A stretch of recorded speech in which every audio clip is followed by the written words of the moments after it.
Hello guys, मैं ready हूँ गणगौर की पूजा के लिए और ये अभी अभी मेरे हस्बैंड नहा के आए हैं और बस अब हम मंदिर जाने वाले हैं।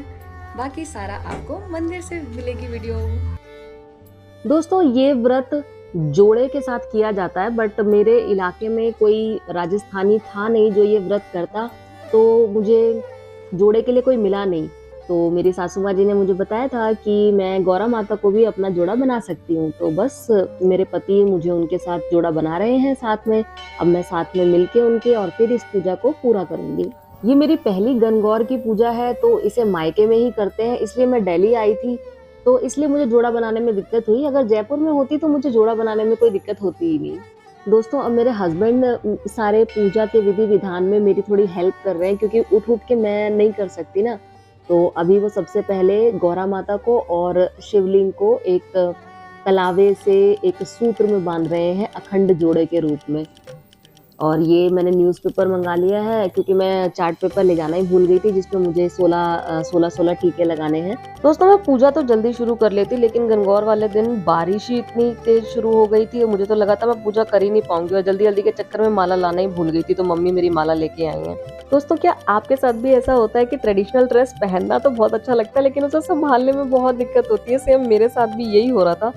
मुझे बहुत पसंद है ये ट्रेडिशनल ड्रेस पहनना, मैंने पहली बार पहनी है, लेकिन मुझसे ये दुपट्टा संभाला ही नहीं जा रहा था सर पे, बिल्कुल वो बार बार फिसल रहा था। तो फिर मम्मी ने आकर के उसे क्लिप लगा के अच्छे से सेट किया। माँ तो माँ होती है ना। उसके बाद वो एकदम सेट हो गया, फिर मेरा दुपट्टा हिला नहीं एकदम। दोस्तों मैं ये पूजा पहली बार कर रही हूँ और मुझे एक्चुअली सब कुछ याद नहीं रहा। जैसा मुझे सासू माँ ने बताया तो था सब कुछ, लेकिन जितना याद रह पाया उतना मैं कर पाई। बाकी भूल चूक के लिए गौरा माता मुझे माफ करे। तो दोस्तों मैंने इस विधान में गौरा माता को पहले रॉलील से टीका लगाया, हल्दी लगाई, मेहंदी लगाई और काजल लगाया। इन सभी चीजों से गौरा माता का श्रृंगार करते हुए मैंने 16 टीके सब चीजों के उस न्यूज़पेपर पर भी लगाए जो मैंने मंगाए थे। और लास्ट में उस न्यूज़पेपर को ले जा करके बढ़ के पेड़ में समर्पित कर दिया। दोस्तों इस व्रत में 16 गुने चढ़ाए जाते हैं माता रानी को और 16 गुने रखे जाते हैं अपनी सासू जी के लिए, और उसको बैया कल्पा जाता है, घेवर भी इसके अंदर रखा जाता है। और जब बैया कल्प देते हैं तो उसके बाद जो 16 गुने पार्वती माता के लिए रखे होते हैं चढ़ाने के लिए, उसमें से 2 गुने वापस प्रसाद के रूप में अपने साथ ले आते हैं। तो मैंने भी बस वैसे ही किया। दोस्तों इस व्रत में दूबी यानी घास का बहुत महत्व होता है, तो पूजा करते टाइम हाथ में दूबी लेकर पूजा की जाती है।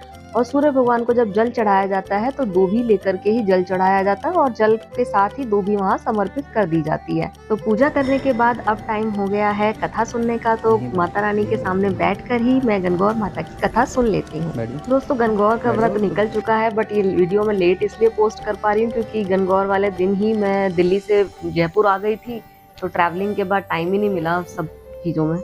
दोस्तों मेरे पास कथा सुनाने के लिए तो कोई था नहीं, तो मैंने यूट्यूब से ही कथा सुन ली। तो दोस्तों आपको ट्रेडिशनल कपड़े पहन के व्रत उपवास करके कैसा लगता है मुझे कमेंट करके ज़रूर बताइए, मुझे इंतज़ार रहेगा। और तब तक के लिए बाय बाय, खुश रहिए, मस्त रहिए। तो मिलते हैं अगले व्लॉग में।